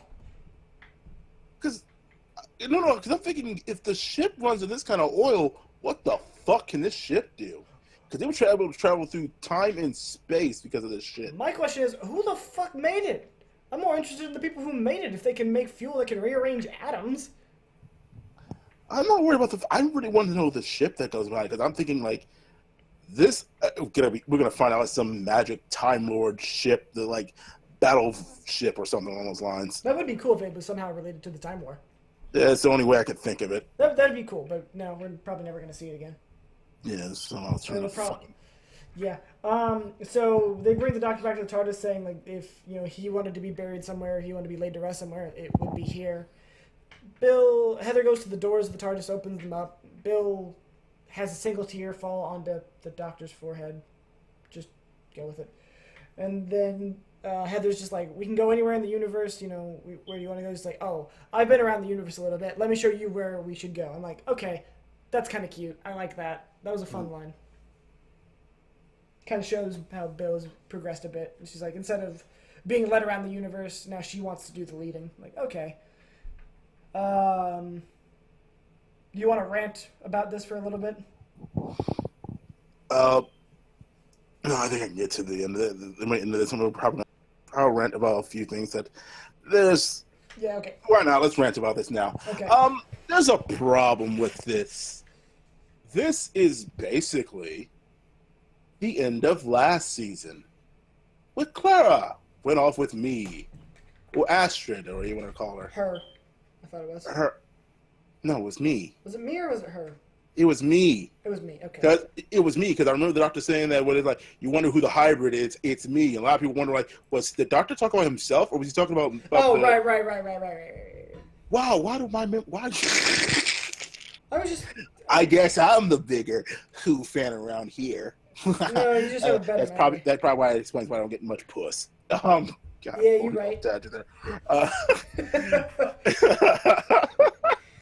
I'm taking it. But the problem I have with the last two seasons is either combine the last two seasons into different episodes. Like Bill becoming a Cyberman and wanting to remain to the control of humanity and keeping up that. It's the same way where Danny happens. Okay, yeah, where he becomes a Cyberman, but yeah, he refuses and makes a self-sacrifice. And Bill and Heather transform traveling through the universe. Which is Clara and yeah. Yeah, so I felt a little let down by this episode because let me explain. Not by the episode itself. It is because, and I think I noticed this about Moffat. He recycles. And I don't get me wrong, I love Moffat when he writes for an episode. He can write an episode quite well. But when it seems to be coming with arcs, he seems to be a letdown. He's kind of a one-trick pony. Because I noticed things like it was just a little weird. Like, hold on, because you have the Master come back for a multi-master story, and for this to be the first multi-master story, it was sort of a letdown. Yeah, it really didn't focus on the Masters. No, it's like the Master wasn't even needed to be there. It's just like, this is fan fiction. We actually could have just had Missy, and it still would have worked. Like, you actually could have taken John Sims out of this story. Yeah, we could have taken John Sims out of this. Missy tried to escape on her own. She's had to change her mind. She ended up getting shot by a Cyberman and getting killed seemingly killed that way. John Sims' Master was not really needed. Although, I will say, his addition... I actually think made it a bit better. Oh, don't get me wrong. No, don't get me wrong. I love John Sims. And I love the tragic ending that Missy got. And, yeah, I like that. But the thing is that but story-wise and everything else, this was not needed. No. Now, here's the thing. They could have did something so much stronger. Like, let's say that, Missy knew about the monks. Why wasn't that? Maybe the Master has been manipulating this entire events about... Because he, there was no build up to the Master. Saying the monks this way. Like, the Master could have gave them the information about the Doctor when it came to that simulation. Yeah, they could have. been a build up. They underutilized it. It seems like they just brought the Master Johnson's master up at the end, like, oh, that'd be a good idea. Let's just use him then. Like they got done with so much of the season, like, oh, okay, Johnson, you want to be in it? Oh, sure, I got some free time. Why not? I like the character. Let's do it. Yeah, like then. So, but yeah, it just seems so. Where we had. That's the reason why I'm so disappointed, because when the last time we saw John Sims come back, he came back in a big way multiple times during the season. His first time as the Master. When he was being Harold Saxon, how that was built up. And that was also, not only was that also built up in Doctor Who, but it was also built up in Torchwood at the same time. Yeah, but also it was also built up in and how he came back, and how it was such a big build up for him in the Time Lords when he came back for David Tennant's two last thing in a time, which was great. This seems like he was tacked on at the end. Yeah, it is. So it seems to whereas he was a part of his character. own arcs, where he got his own arcs in his last two appearances. This time he's more of a guest star. Which, to me, sometimes the Master is a guest star, but it seems just so... For a series finale, it just seems like a weird idea. But do I hate them? No, I think these episodes were great, and I think they ended. And to me, what I think that happened, even though he reused the same storyline, I think he did it better on this way than he did with Clara last season. And now I will rant and rave for just a moment. I will say Bill deserved this more than fucking Clara. No, that's why I'm agreeing with you on that one. Okay. Well, I said that I think he did it better this season than he did last season. Because at least to me, you just hate Clara. I hate Clara. Like full preface, I do. Past once we get into Capaldi as a regeneration, I feel like the writers and Moffat had fucking no idea what to do with Clara. Like once Danny Pink died, Danny Pink, mind you, got a fucking better character arc than Clara ever will. Mind you, that she also might be returning for the Christmas special, which pissed me off. It's a rumor, we don't know for sure yet. But I feel like she was just such a boring character, and the writers didn't know what to do with her, and then she died, and I'm like, okay, good, she's dead. She can stay dead. No, now she gets a happy ending, because fuck you. Death is not final in the Doctor Who universe. Go fuck yourself. Well, if you think about it, she is going to die. She is, but fuck you, she doesn't actually get to die. We will never actually witness her dying, unless she dies in the Christmas special. Please, God, let her die in the Christmas special. No, she's not going to die in the Christmas special. We witnessed her die. We did witness her die. It's just, we don't know how many millions of years she probably stayed. It's going to take. Yeah, I know. God, that ending pissed... I think that pissed me off more than the fact because Bill isn't... She was technically... There is no promise of death with Bill. She was saved. I think that's why I'm alright with it, because she was saved from death by this character. There is no, we're cheating death. Like, they're still cheating death, but it's not, this character will eventually die, but you're not going to see it, even though we brought her back from the dead. I think it's because she was brought back from the dead, and then they're going to tease that she will eventually die. No, don't fucking kill a character, bring them back. Well, technically, they didn't bring her back from the dead. She came back. Who came back from the dead was Danny. Technically, she is still going to die. She's just stuck in time. Yeah, but in reality, I think what ticks you off is that she said, like, "Oh crap, no." I know this is what ticks you off about it. What really ticks you off, and I can explain because they did tick me off too. What gave Clara this was that it was this one good moment where you didn't like the character, but you seen her that she realized the mistake she has made and trying to do this way, and that she then decided to do the right thing and die for her own choice and actions. Yes, she finally had to face to face what she can't always save the day. She's human. She's and fallible. She had to pay for her consequences, right? And she did. And then she got brought back. The lesson to take from this, kids, is no matter how big of a fuck up, you'll still come back from the death. God. Oh my God! I don't think I ever heard you rant about this like that because it was such a good end for a character. We don't talk. It was such a good end, and then they bullshitted their way out of it. They fucking they ass pulled so hard to not make her dead for her own actions when she was so clearly ready for it. Are you doing a Dark Paladin rant? Oh yeah. Is this how I sound when I get passionate? Yeah, this is how you sound when you talk about Frank. I'm getting way off topic, but for Bill, it felt right. As a character for Bill and her progression throughout this series, it felt right for this. It felt right for her character to go in this direction. Yes, they did cheat death, but Bill didn't. She didn't choose to become a Cyberman. This wasn't because, all this happened was because the Doctor wanted to let Missy be good, and because of different circumstances, she died for it. She died because of the Doctor's mistake, kind of, in a sense.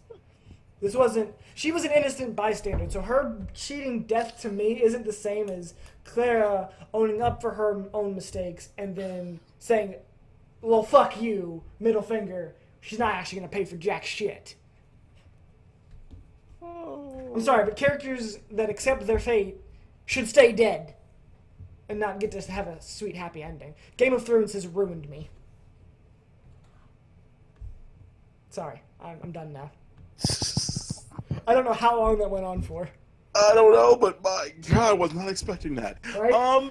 So, let's continue. The Doctor comes back, kind of. He wasn't really dead.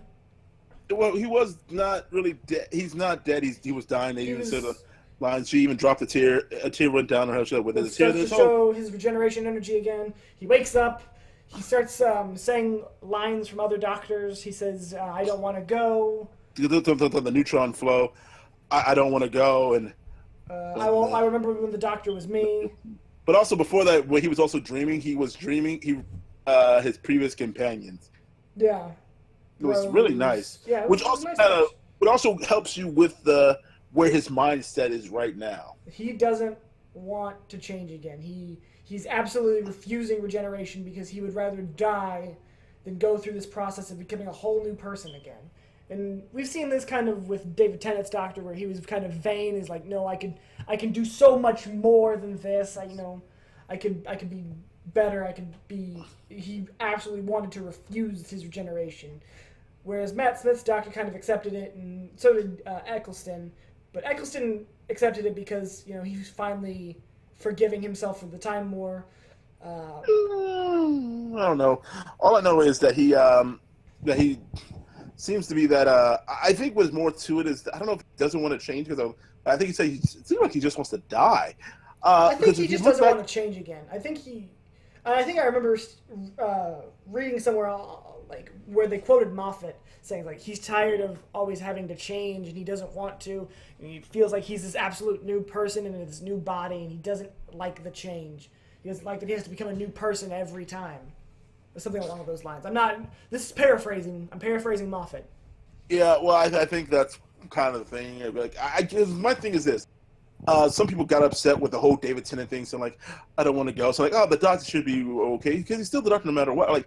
Okay, yeah, maybe so at its core, but his personality stuff changes. And the thing is that I kind of like the idea that the Doctor doesn't want to, regenerate like that. Cause he finally becomes comfortable with himself. No, not just that. More the idea that, okay, this is painful each time. Yeah. I don't want regeneration to go oh, yay, new me. It's I want this to be a painful thing for them to experience. It is, because, if you think about it. That it's a new person that dies, because kind of that's what it is with growth. When you look back at your life, do you remember as you grow up and look at yourself, when you look at your past self, do you recognize that same person? Not really. I don't recognize who I was when I was 16. Yeah. Me at 16. Hell, even just something 5 years ago, even. Yeah. There's a big gap in change, or you grow and develop. But the thing is that as present time, you don't want to change into a new person. You want to stay the person you are, and that's kind of what I think this is supposed to represent. And it feels and it feels like death, and I like that feeling, an idea of those lines. And he comes out because even though he's telling the TARDIS to Oh, mind you, we are now back to where World in Enough Time started. We're back on Mondas, right? Well, I don't know. We just know we're on a snowy planet. I'm just assuming. I'll explain why I'm assuming it's Monday. I'm gonna actually check that they see if it actually says it on here. It doesn't. Oh, it doesn't. Damn it. No, because he just stands up as the article and Dr. Claire says, "I will not change." And someone mysterious figure says, like, "Who's there?" Like, he says, well, no, he also says, I don't want to change. Like, he said, "Don't want to change. That's want to change." Like, you said, "Stop being silly." It's the strangest thing. Yeah. The doctor asked, like, Peter, so who are you? He said, "I'm the doctor." He said, "The doctor, father, my boy. You may call yourself the doctor, but I am the doctor, the original, you might say." And we see that it's the first doctor, played by currently. Yeah. Oh, what's in Adventure in Space and Time? Yeah. Which? Oh my God! If anyone has not seen it, which is me, I need to. Yes, you do. You stupid sack of shit. Fuck you, man! I got a lot of shit to watch. So now this means that we are going to have a multi-doctor Christmas special, possibly with my most hated companion. Yeah. Also, if no one also know, he also did a few other things besides playing the first Doctor. He also played. He was in the Search. He played the Shan-Si. He also played. Series. He also played 7? Solomon in the dinosaurs on the spaceship. That was Series 7, right? Yeah. Yeah. He's been in a couple of Doctor Who stuff, but it's just really good. And he's also, in Game of Thrones as Walder Frey. And Harry Potter. Yeah, he does a lot. He's a really accomplished actor. Oh yeah. So yeah, that is the season 10 finale with all of our rantings and ravings. I thought, even with all my ranting and ravings, which most of my ranting and raving just has to do with Clara, and all my nitpicks with everything, I thought it was a good finale. I thought it was probably best like of the three. Like I said, the thing is that when it comes to the single, if you judge this season by picking out episodes, there were a lot of good episodes. Oh yeah, this was a very good enjoyment, right? But when it comes down to a story arc connection, oh yeah, no, it's bad. It was awful. It's horrible. But I'm saying if I were to compare just the finales together, I would say this one was probably the best. Yeah, but like I said, what bothers me is the fact of the idea that this is not really good of a storyline connecting with all the arcs. Yeah, it doesn't. It was just a downpour, and I think they underutilized the master in this. I was so upset about this. I mean, I enjoyed the ride and I enjoyed everything, but I did just geek when I see the first Doctor appear. And they're like, "Oh my God, I was not expecting that." Yeah, no, I was not prepared for David Bradley to come out of there. I'm just like, "Oh shit." Oh, now we just have to wait another 5 months till we see that. 5 months? Yeah. We gotta wait till December 25th. Wow. For the Christmas special. To see Capaldi regenerate in a multi-doctor story. And we'll find out who's going to be the new Doctor. They'll probably announce that beforehand. Which a lot of people are speculating that it's going to be female because certain lines in this episode that happened. Like the Doctor said, it's all going to be when the message said, it's going to be female. Like, we can only hope so. Or how Bill was saying, you know how I only like girls and stuff like that. Which I really got annoyed during the season with Bill's sexuality keep coming up in a weird way. I'm like, okay, you know what? You don't have to keep bringing it up in every episode. And some of these episodes, the guy likes this girl, and she's being very hesitant about saying, hey, I'm gay. I don't really like it. Okay. It's getting annoying, Moffat. There was about one every episode. You may build somewhat a three-dimensional character, but then you also focus on her sexuality to make it seem like, it's her. Oh, this is also her character. Which, don't get me wrong, it is her character. It is a part of her personality. But we didn't need to mention it every single. But you episode. did need to hammer it in. Yeah, it was like every episode there had to be a throwaway line about how she was gay or how she was a girl, how she was black. Yeah, which reminds me, he did the same thing in Knock Knock, which I thought he did better in Knock Knock than he did here. Yeah. Well, because it was more organic, because, 6 roommates all in a new house and they're all trying to get to know each other. It's an organic, it makes sense. That is eventually going to happen. That is an organic scenario where it would occur. But whatever. Like I said, Well, I'm hoping. those are just, to me, I don't really think about those too much. Those are just a nitpick that I have with the season as a whole. I wish we didn't have, have it mentioned every episode. Otherwise, I thought Series 10 as a whole was good. It was a good send-off for Capaldi. It was definitely where I felt he was almost at his strongest as the Doctor. At least in my opinion. I don't know if you share the same opinion. Oh, I don't know. I loved him. I'm actually sad he's leaving. To tell you the truth, it's I want more. Yeah. And this season definitely wanted me to have more of him. I understand that a lot of people are blaming him, saying like, "Oh, he's we want a younger Doctor on those lines." And I get upset at people saying, I want to say, "Fuck you!" For having a younger Doctor. Go fuck yourself. I think a lot of what hindered him in his first season, was mostly the writing. Oh, I don't blame the writing and stuff too much. I mean, like I said, when it came to the there's some writing issues I had. I think they were still in the mindset of writing. Acting and how he betrayed was great, and I love every moment he was the Doctor.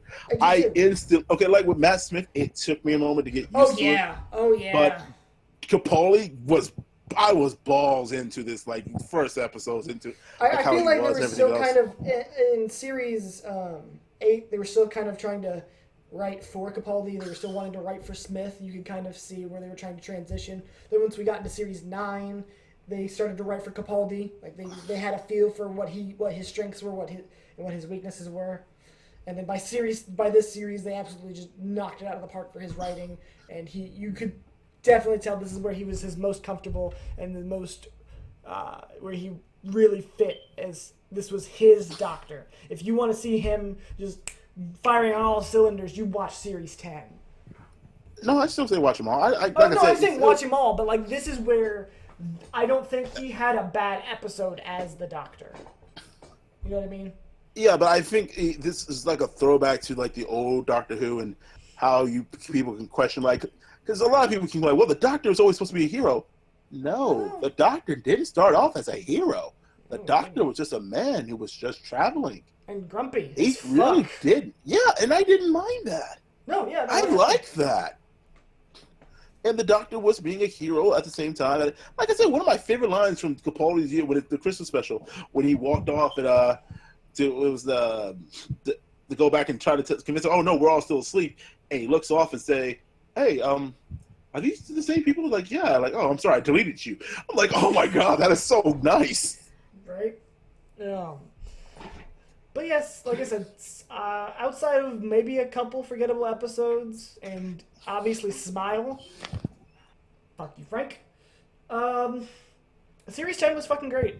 Fuck you, Frank. In general, all the episodes were at least serviceable, and there's only really one bad episode out of this whole bunch, which, out of 12 or 13 episodes is pretty damn good, because I remember, obviously there are some in the past series where there were just a couple that just missed completely.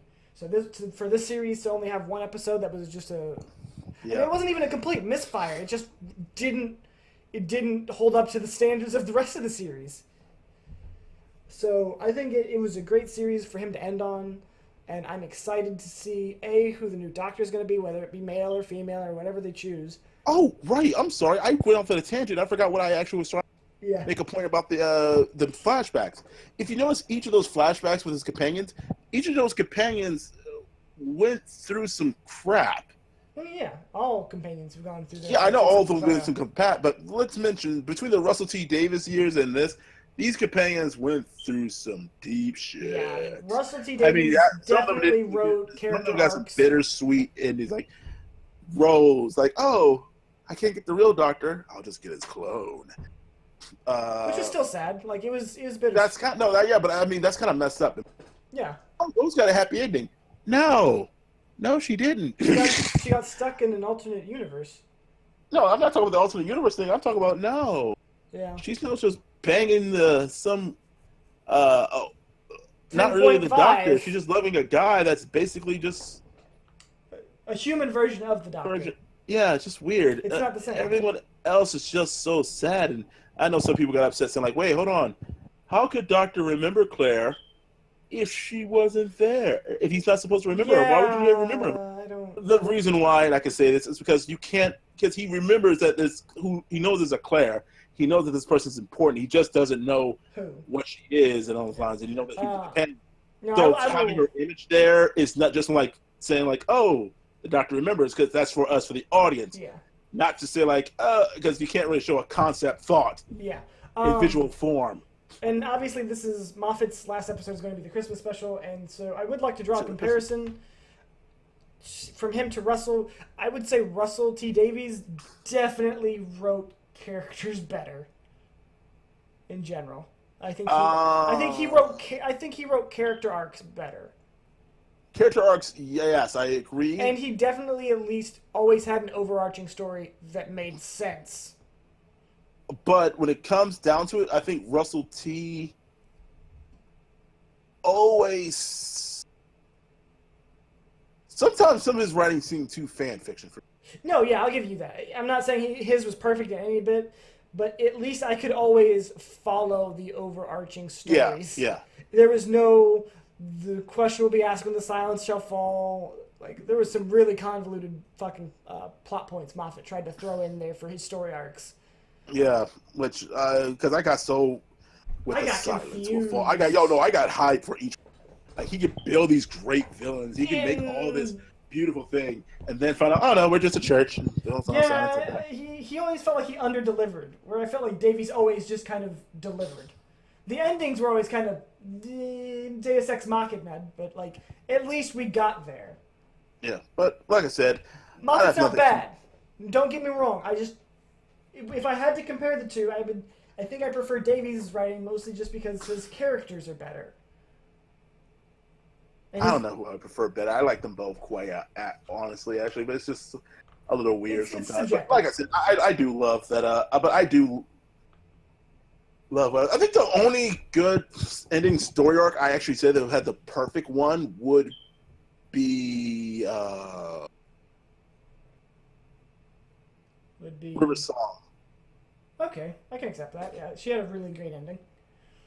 I thought Martha and Mickey had a really good ending. Well, yeah, but it seems kind of rushed. I mean, but we got to, to see how what happened to Martha. Yeah, it's great. I mean, like we see the bittersweetness of her ending. Yeah. And like I said, I like that. But besides that, this season was not too bad. I enjoyed a bit of it. Like I said, the only thing I really hate was fuck you, goddamn Frankie, suck a dick in hell. But I am looking forward to the Christmas special, and I'm hoping he don't shit this up since this is his last time writing. Yeah.